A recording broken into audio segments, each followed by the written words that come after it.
আলহামদুলিল্লাহ, আল্লাহ তাআলার মেহেরবানিতে, আল্লাহ তাআলার অশেষ দয়ায় বিভিন্ন সময় আমরা বিভিন্ন এরকম সময় নিয়ে উপস্থিত থাকি, কথা বলি, কথা বলার সুযোগ আল্লাহ করে দেন।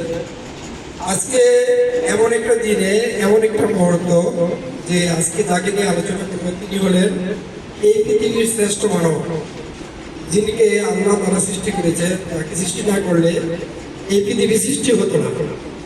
মহান আল্লাহ তাআলা এই মানুষটিকে পাঠিয়েছেন সমস্ত মানুষের জন্য রহমত এবং কল্যাণের জন্য।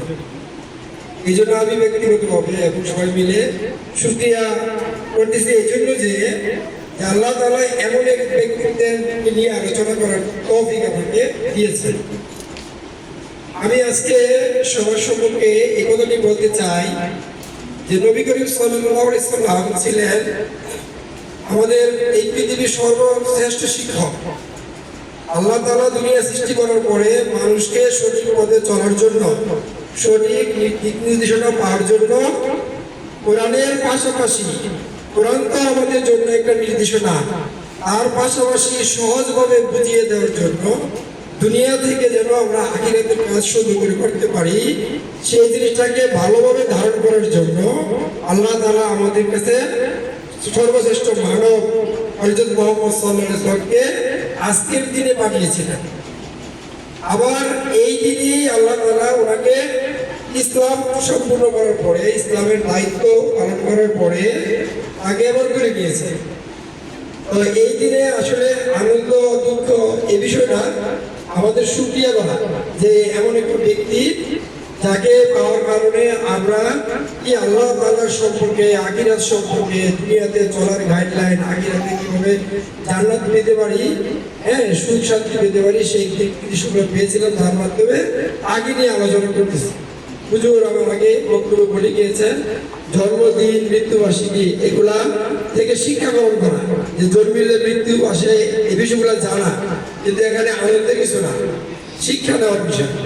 নবী করিম সাল্লাল্লাহু আলাইহি ওয়াসাল্লাম এমন একটা যুগে এই দুনিয়াতে আল্লাহ তাআলা নবীকে পাঠিয়েছেন, সবাই জানা, বই পুস্তক করে জেনেছি আমরা যে আইবে জাহিলিয়াতের যুগ, অন্ধকারের যুগ, এমন যুগ পৃথিবীতে কখনো আসবে না, যখন মানুষ সামান্য কারণে যুগ যুগ যাবৎ শত্রুতার সম্পর্ক বজায় রাখতে কোনোভাবেই ক্ষমা ছিলেন না। আমার এক ভাই উনি খুব সুন্দর বলেছেন যে উনি শিক্ষা, জ্ঞান দাও এবং ক্ষমা করো, এমন একটা নীতির উপরে ওনার অনেক আলোচনা ছিল। আমরাও যেন সেটা করি।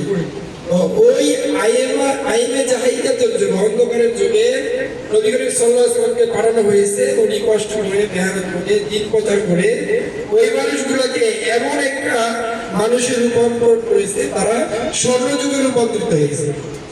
এবং ওই লোকগুলা এত দামি হয়েছেন, আল্লাহ তাআলা তাদেরকে দুনিয়াতেই জান্নাতের ঘোষণা দিয়েছেন।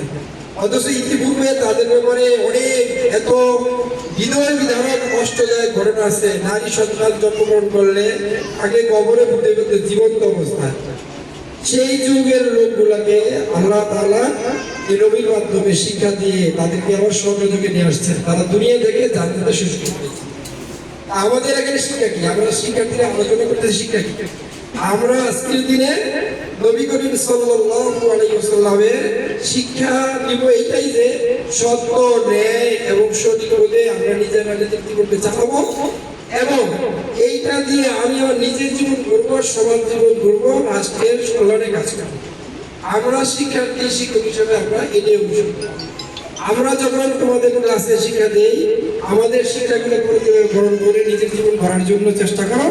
ঠিক উনি হলেন আমাদের এই পৃথিবীতে সর্বশ্রেষ্ঠ শিক্ষক। নবী করিম সাল্লাল্লাহু আলাইহি ওয়াসাল্লাম কি সর্বশ্রেষ্ঠ মানব, সব থেকে শ্রেষ্ঠ।